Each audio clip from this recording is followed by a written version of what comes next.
Assalamualaikum warahmatullahi wabarakatuh. Alhamdulillah hari ini kita semua diberikan kesempatan oleh Allah Subhanahu wa taala untuk berkumpul sekaligus menjalani sebagian dari aktivitas kita, dan Masya Allah dan sekian ambada yang beraktivitas hari ini. Ternyata Bapak dan Ibu dan teman-teman sekalian terpilih untuk hadir di sini. Semoga semua diringankan langkah lembut hatinya dan dipanjangkan umurnya untuk mempelajari sebagian dari kita. Semoga juga kita mendapatkan karunia dari Allah Subhanahu wa taala, dijanjikan oleh hingga keluar dari sini mendapatkan petunjuk dan kebaikan dari Allah Subhanahu wa taala. Yang terhormat kepada Ibu Ani dan teman-teman yang berbahagia, pada kesempatan kali ini saya menyampaikan pidato tentang pandangan terhadap bahasa Indonesia dan perkembangannya di dunia.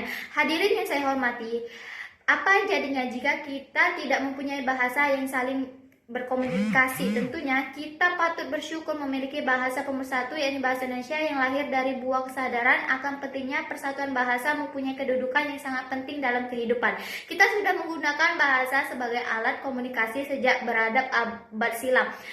Terbentuknya masyarakat atau bangsa. Oleh karena itu, bahasa yang sangat terkait dengan budaya dan sosial ekonomi suatu masyarakat. Pengguna tidak heran jika suatu daerah memiliki bahasa yang berbeda, padahal untuk maksud yang sama.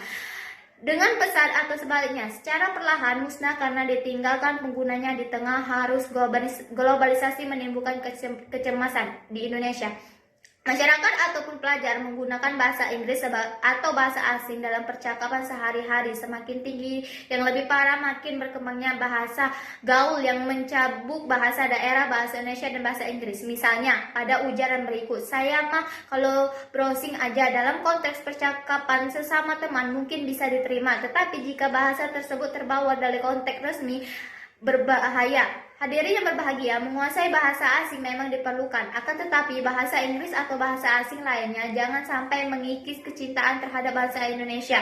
Pepatah mengatakan bahasa menunjukkan bangsa, jati diri kita sebagai bagian dari suku di Nusantara, dan sebagian bangsa yang mandiri tercermin dari bahasa. Selain itu, pengguna bahasa pun menunjukkan pola pikir kita. Semakin baik kita bertutur, maka semakin pola pikir kita baik.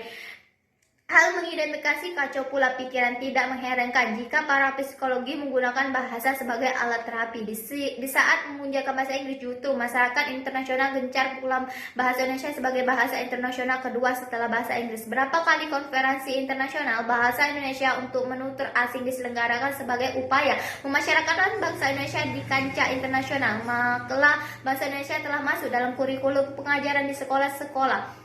Masyarakat luar ingin menguasai bahasa Indonesia adalah agar mereka bisa masuk untuk membentuk lapangan kerja di era pasar bebas. Berbagai bangsa akan mengadu peruntungan ekonomis bisnis yang melibatkan pribumi Indonesia. Mereka harus mempelajari bahasa Indonesia, melainkan juga bahasa daerah dalam konteks pendidikan di sekolah. Pendidikan bahasa dimaksud sebagai upaya agar para siswa memiliki keterampilan berbahasa, berbicara, membaca, dan menulis. Dengan begitu, para siswa akan mampu berkomunikasi secara cerdas serta mempunyai daya kritis melalui kegiatan membaca dan menulis.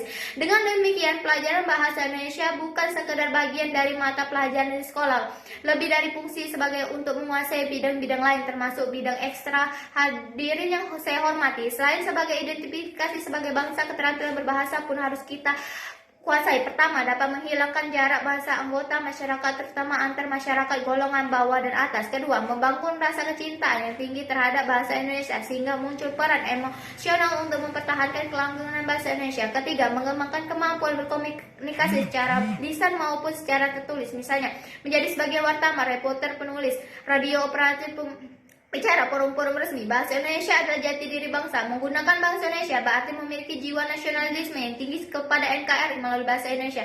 Pengguna bahasa Indonesia harus dilakukan gerakan secara nasionalisme, memperkokoh persatuan kesatuan bangsa. Hal ini dirasakan dengan salah satu butir inti Sumpah Pemuda kami bangsa Indonesia. Berbahasa satu, bahasa Indonesia. Bahasa memiliki fungsi utama sebagai alat komunikasi antar individu, kelompok, dan organisasi sosial dalam berbagai konteks kehidupan. Bahasa Indonesia di 33 provinsi yang ada di Indonesia ternyata telah berdampak positif sebagai alat pemersatu antar wilayah dan antar suku yang tersebar di berbagai negara Indonesia. Kita sebagai warga negara Indonesia harus cinta kepada bahasa Indonesia. Cinta terhadap bahasa Indonesia artinya harus mengenal, memahami, mencintai, dan menggunakan bahasa Indonesia sesuai dengan kaidah penggunaan bahasa Indonesia yang baik dan benar. Penggunaan bahasa Indonesia yang artinya dengan kaidah IYD, kata bahasa baku yang diperlakukan oleh bahasa Indonesia melalui bahasa RI. Kemudian penggunaan bahasa yang baik, artinya kita harus menggunakan bahasa Indonesia secara komunikatif, sesuai dengan konteks sosial, agama, budaya, pendidikan, dan lingkungan dimanapun berada. Seluruh rakyat Indonesia harus bangga memiliki bahasa persatuan, yaitu bangsa Indonesia. Dengan bahasa Indonesia, berbagai suku, ras, golongan, yaitu kebinekaan tunggal ika. Segala perbedaan tidak dirasakan oleh seluruh elemen masyarakat karena disatukan dengan satu bahasa, yaitu bahasa Indonesia. Dengan bangga kita harus menggunakan dan memasyarakatkan bahasa Indonesia. Mengenai bendera, lagu kebangsaan, dan bahasa Indonesia dengan demikian, sebagai warga negara Indonesia yang mewarisi segala nilai perjuangan nenek moyang kita, marilah bersama kita kumandangkan, aku cinta bahasa Indonesia, aku bangga bahasa Indonesia, dan aku bahasa Indonesia memang luar biasa. Di hadapan delegasi 19 di negara mengungkapkan bahwa Indonesia telah terbukti dapat mempersatukan negara-negara di seluruh dunia. Ia juga berharap peserta berkenan untuk bahasa Indonesia dan budaya Indonesia masing-masing. Bahasa Indonesia telah terbukti dapat memperkuat persatuan negara di seluruh dunia, dan kami harap agar dapat sebagai delegasi terbaik dalam memperkenalkan budaya dan bahasa Indonesia. Pada awalnya, bahasa Indonesia dikembangkan di dalam negeri untuk digunakan sesama bangsa Indonesia, kemudian berlanjut untuk meningkatkan fungsi dasarnya guna menjadi sarana kerja dengan yang lain. Kawasan Asia Tenggara maupun Indonesia. Dalam acara ini diumumkan para pemenang lomba Indonesia. Sebelumnya, bahasa Indonesia yang baik adalah bahasa yang digunakan sesuai dengan norma kemasyarakatan yang berlaku. Misalnya, dalam situasi santai dan akrab seperti di warung kopi, di tempat arisan, dan di tempat lapar. Digunakan bahasa Indonesia yang tidak terlalu terikat pada patokan. Dalam situasi formal seperti kuliah, seminar, dan pidato keanekaragaman, hendaknya digunakan bahasa Indonesia yang formal.